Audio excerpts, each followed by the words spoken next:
Ya oke, Bapak Ibu Saudara sekalian, selamat pagi, shalom semuanya. Shalom. Oke, kali ini episode pagi hari ini spesial ya, yaitu sarapan nebeng. Kali ini bersama dengan Saudara Oni. Ya, Saudara Oni akan menyampaikan sarapan pada episode kali ini. Ya oke, saya persilahkan. Ya, kita sharing-sharing aja ya. Ya, Kita kan kayak melakukan sebuah perjalanan, sebuah trip ya. sebuah trip. Ya. Pernah nggak kalau dari Mandala sendiri waktu di jalan itu mau pergi kemana gitu ya? Misalkan taruhlah mau pergi ke Malang atau ke Surabaya, tapi gara-gara di tengah jalan itu ada yang menarik mata, terus mampir, terus jadi nggak nyampe tujuan, atau nyampe tujuan tapi terlambat. Iya, ya pernah lah. Pernah ya? Itu. Ya, biasanya itu kayak, rawon. Wah, itu dia. Rawon nguling. Ah. Seperti itu. Jadi di Pasuruan kayak gitu. Tapi sebenarnya bukan rawon nguling ya aku ya, biasanya di mana? Tongas itu ada kayak warteg. Nah, warteg. Di situ sih. Aku lebih ke kuliner sih. Kuliner, Yang betul. mengganggu mata itu kuliner. Tapi ya sih, kadang aku juga kayak gitu sih kalau lagi di perjalanan ya. Perjalanan mau pergi kemana begitu. Sebenarnya itu sudah bawa bekal, sudah bawa Gitu ya. nasi nih. Cuma seringkali ya begitulah namanya. Ya ada yang mendistraksi di jalan, kemudian mampir. Iya, iya. Mampir lama. Apalagi kalau tempatnya enak buat nongkrong. Nah, seringkali dalam perjalanan kehidupan iman kita sama Tuhan, kadang banyak juga anak-anak Tuhan tuh kebanyakan mampir. Kedistrak dengan apa yang ada di sekitar. Sama kayak kita lagi mengendarai mobil begini, kita nggak fokus ke depan. Tetapi ya kita condong kepada apa yang ada di kanan kiri, mampir, dan kemudian itu menghambat, menghalangi, atau bahkan bisa dikatakan ada banyak orang yang kemudian tidak meneruskan perjalanan imannya. Iya. Hanya gara-gara kedistrak dengan hal-hal yang di sekitar. Ya katakanlah misalkan jodoh, kekayaan. Tapi tak rasa kalau jemaat GBD Situbondo tidak ada yang seperti itu. Sampai kemudian mundur atau bahkan berhenti di tengah jalan, lalu tidak melanjutkan perjalanan. Tapi sedikit banyak seringkali, ya aku pribadi mengalami ya, memang tidak sampai kemudian tidak meneruskan perjalanan, tapi kita berhenti dan kemudian membuang-buang waktu kita kepada hal-hal yang sebenarnya ya itu bukan tujuan utama kita. Ya. Nah makanya Rasul Paulus dalam 1 Korintus pasal 10 ayat yang ke-6, tak bacakan ya, dia bilang begini, semuanya ini telah terjadi sebagai contoh. Nah jadi yang dimaksud semuanya ini itu adalah peristiwa bangsa Israel. Jadi ternyata Paulus mengutip apa yang dibicarakan di Perjanjian Lama tentang bangsa Israel. Dan Paulus menulis bahwa semuanya itu ditulis itu sebagai sebuah contoh. Tak lanjutkan. Semuanya ini telah terjadi sebagai contoh bagi kita untuk memperingatkan kita supaya jangan kita menginginkan hal-hal yang jahat seperti yang telah mereka perbuat. Jadi berbicara mengenai masa lalu ya. Betul. Jadi Paulus flashback ke orang-orang Israel bahwa pada waktu itu, nah sebenarnya ayat ini menunjuk kepada satu peristiwa di Perjanjian Lama. Mungkin kita tidak akan sempat baca, tapi mungkin Bapak Ibu Saudara di rumah bisa baca sendiri ya. Nanti di Bilangan pasal 11 ayat 4 sampai 6 dan seterusnya lah. Itu tuh pada waktu itu dikatakan ada, kalau terjemahan baru itu bangsa bajingan, ada orang-orang bajingan. Kalau terjemahan kelihatannya negatif ya, tapi itu catatan terjemahan baru. Iya. Ya. Kalau terjemahan lama katakan orang-orang kacauan. Jadi orang-orang yang mempengaruhi orang Israel pada umumnya. Jadi sekelompok orang mempengaruhi orang Israel. Mereka katakan begini, bahwa lebih baik, jadi mereka tuh mengingat-ingat, atau kalau bahasanya Paulus, menginginkan hal yang jahat. Apa yang dimaksud menginginkan hal yang jahat? Mereka itu ingat apa yang ada di Mesir. ingat mentimun, ingat bawang prei, bayangin loh. Zaman dulu. Itu ya. Sekarang kita mentimun sama bawang prei murah di pasar. Mereka dulu inget-inget mentimun, bawang prei ya, mungkin karena waktu itu barang yang langka ya, makanan yang mungkin pada waktu itu mewah. Makanan yang gurih Betul. juga ya. Mereka ingat ikan dan sebagainya. Intinya mereka ingat apa yang ada di bangsa Mesir. Ya, ya.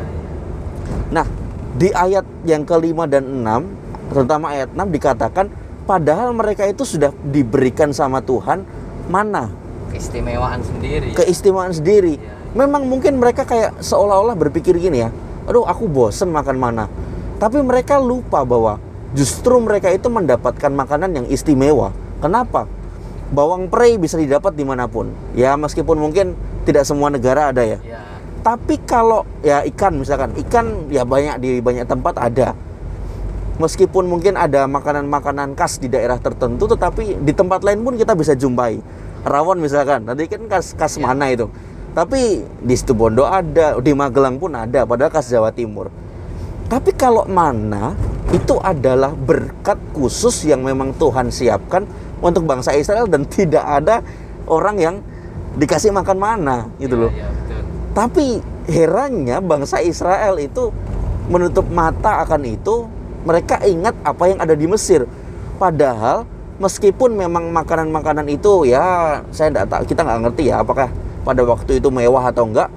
Cuma kan mereka makan itu berbarengan dengan perbudakan. Ya, statusnya mereka Betul, statusnya sebagai budak. Sedangkan ketika mereka makan mana, status mereka sebagai orang merdeka. betul. Nah, Ya, jadi mereka menginginkan hal yang jahat. Jadi sebenarnya begini sih, mentimun, bawang prei itu sebenarnya bukan sesuatu yang jahat. ya. Tetapi kenapa dikatakan itu adalah hal yang jahat?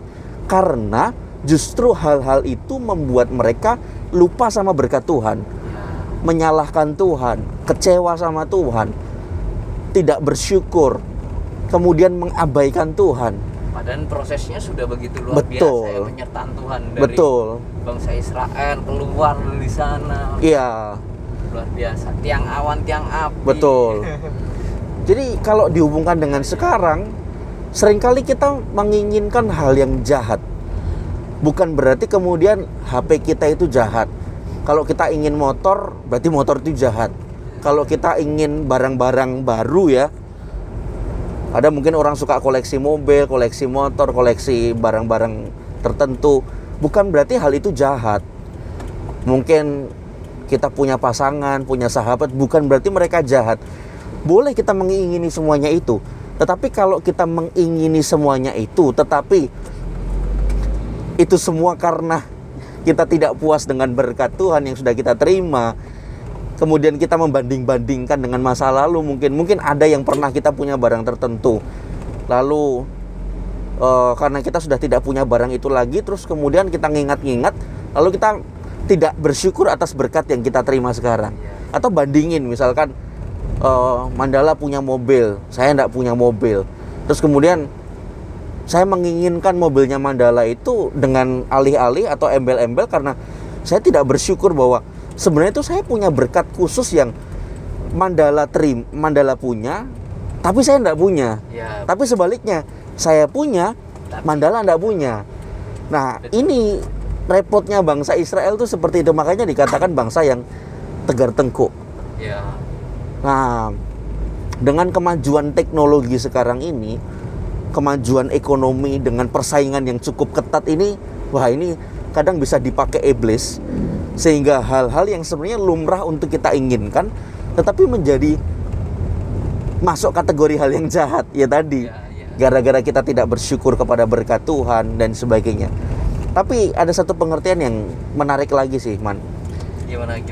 Mana itu kan seringkali identik dengan firman Tuhan. Jadi Ya. seringkali dihubungkan dengan firman Tuhan. Makanya ada kata mana surgawi. Mana itu identik dengan firman Tuhan. Nah, mereka lebih suka kepada hal-hal yang ada di Mesir. Mesir itu gambaran dunia. Tetapi mereka bosan dengan mana. Makan mana setiap hari, betul. Rohani, ya? Betul. Nah, seberapa sering kita jadi anak-anak Tuhan itu juga kayak begitu. Lebih suka untuk kita memperhatikan, condong kepada hal-hal yang ada di dalam dunia dibandingkan dengan firman Tuhan. Bukan berarti kemudian every time, setiap saat tuh kita harus baca firman Tuhan, enggak. Tetapi ketika kita hidup dalam dunia ini, apakah firman Tuhan itu kita kunyah terus? Maksudnya begini, kita sudah dengar firman Tuhan nih. Apa firman Tuhan itu kita renungkan terus sih? Nah, kenapa kita bosan? Ya karena kita tidak mengunyah makanan itu dan kita tidak menemukan nilai gizi. Yaitu mengapa banyak orang bosan dengar firman Tuhan. Karena mereka cuma sekedar dengar, tapi tidak dikunyah dan tidak diresapi nilai gizinya sehingga berdampak dalam hidupnya. Contoh kayak kita tidak makan, mungkin 1-2 hari nggak kerasa ya. Tapi lama-kelamaan kalau kita tidak makan kan, kita baru sadar bahwa ternyata makanan yang kita makan itu berguna untuk sumber kekuatan dalam hidup kita kan. Nah, seringkali kita dalam hal hidup kita dengar firman Tuhan tidak kerasa.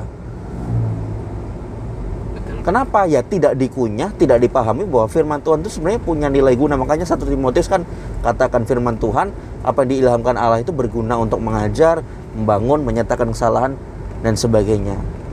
Nah, kita jadi seperti orang-orang Israel yang condong kepada hal-hal yang dunia dan bosan kepada firman Tuhan. Padahal juga firman Tuhan pun sebenarnya juga bisa bicara lewat banyak hal. Nah itu sih ya berkaca dari firman Tuhan itu juga sehubungan dengan fenomena-fenomena yang hari-hari ini terjadi. Tapi memang kalau ya aku pribadi melihat ya, terkadang ya sama dengan bangsa Israel ya, kita itu sering lupa dengan proses yang kita jalani dan hasil yang kita terima pada saat ini. Seperti itu ya, dari yang Oni sampaikan ya aku menangkap juga seperti gini sih.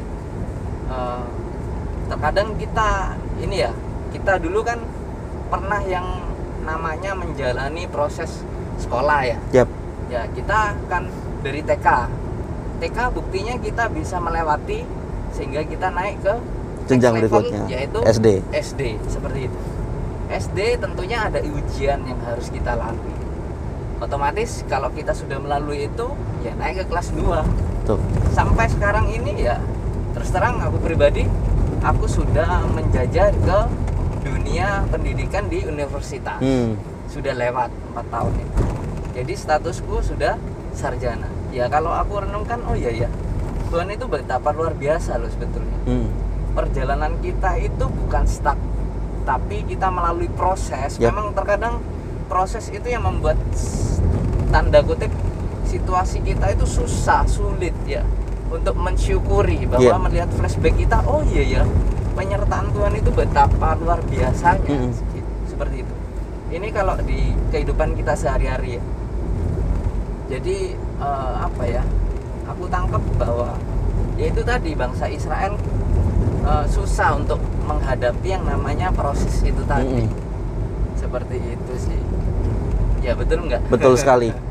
Jadi ya kembali lagi ya, kalau mungkin bisa disimpulkan seperti apa yang Mandala tadi sampaikan, mereka tidak setia dengan proses-proses itu karena mereka mengukur berkat Tuhan hanya dalam berupa materi. Betul. Padahal sebenarnya ketika Tuhan mengizinkan kita mengalami sebuah pengalaman-pengalaman tertentu, itu adalah berkat Tuhan. Karena mungkin berkat materi itu mengenyangkan fisik tubuh kita, tapi lewat pengalaman-pengalaman itu mengenyangkan jiwa kita. Apalagi lewat persekutuan kita dengan firman Tuhan itu mengenyangkan roh kita, kan begitu. Jadi makanya Mandala bilang setia sama proses. Dan mungkin kalau ada Bapak Ibu Saudara di rumah yang hari-hari ini terima berkat daripada Tuhan atau terima pengalaman dari Tuhan, saya cuma mau sampaikan, mari kita syukuri itu, nikmati itu sebagai berkat. Percayalah bahwa itu berkat spesial yang memang Tuhan izinkan berikan kepada kita. Enak atau tidak enak, itu pikir belakangan. Bukan masalah enak atau tidak enak, tetapi berdampak atau tidak bagi kita. Dan intinya kita harus selalu bersyukur. Betul. Ya seperti bangsa Israel, bahwa mereka ingat kepada apa yang ada di Mesir, karena mereka tidak sadar satu, bahwa mana itu adalah berkat khusus buat mereka. Percayalah apa yang ada di hadapan saudara yang Tuhan berikan kepada saudara itu adalah berkat khusus yang memang Tuhan berikan kepada saudara sekarang ini. Dan yang kedua, mengapa mereka lebih ingat kepada hal-hal yang lain? Karena mereka bosan, karena mereka merasa bahwa kok saya cuma dapat mana. Percayalah saudara bahwa bukan tergantung enak atau tidak enaknya. Proses Tuhan itu tidak selalu enak. Tetapi percayalah bahwa ketika kita nikmati itu sebagai perjalanan dalam kehidupan kita, maka ada nilai guna, ada berkat, ada perubahan hidup yang akan kita nikmati. Sehingga bukan hanya tubuh kita yang dicukupi kebutuhannya, tetapi jiwa dan roh kita yang dicukupi juga kebutuhannya. Jadi inginkan firman Tuhan, inginkan berkat spesial yang Tuhan berikan kepada kita dalam bentuk apapun, syukuri itu, nikmati itu, dan jangan menginginkan hal-hal yang jahat yang membuat kita kecewa, sakit hati, menyalahkan Tuhan, tidak bersyukur, atau mendegradasi iman kita kepada Tuhan. Mungkin itu yang bisa tak sharingkan kita bahas pagi hari ini. Ya, luar biasa ya ini ya. Aku pribadi terberkati, ya aku jadi diingatkan bagaimana proses itu tadi ya, bagaimana bangsa Israel itu tadi ya mendapatkan pembelajaran lah ya dari sini ya. Ya begitu Bapak Ibu Saudara sekalian, kiranya dari sarapan pada pagi hari ini dapat memberkati Bapak Ibu Saudara sekalian, dapat menjadi rema dalam hati Bapak Ibu Saudara sekalian ya. Jangan takut, jangan bimbang. Tuhan mengasihi kita semua, dan percayalah apapun yang kita hadapi semuanya dapat terlewati dengan penyertaan Tuhan. Amin. Oke.